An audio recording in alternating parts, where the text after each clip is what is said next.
أعوذ بالله من الشيطان الرجيم. بسم الله الرحمن الرحيم.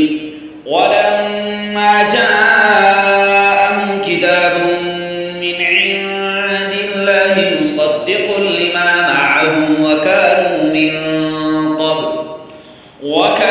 من قبل يستفتحون على الذين كفروا فلما جاءهم ما عرفوا كفروا به فلعنة الله على الكافرين.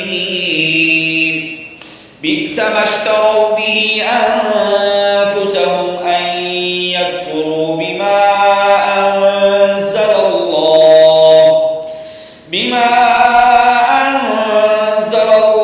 بغيا أن ينزل الله من فضله على من يشاء من عباده فباءوا بغضب على غضب وللكافرين عذاب مهين.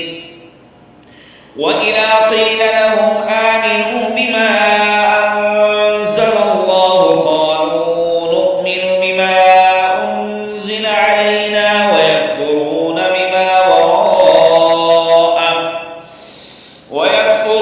بما وراءه وهو الحق مصدقا لما معهم.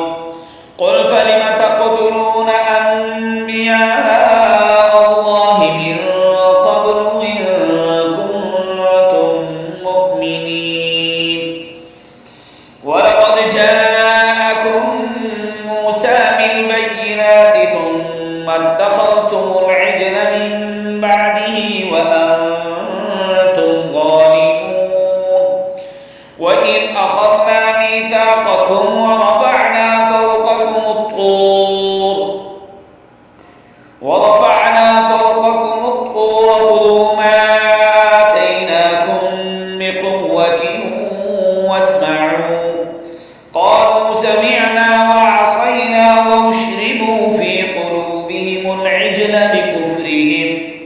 قل بئس ما يأمركم به إيمانكم إن كنتم مؤمنين.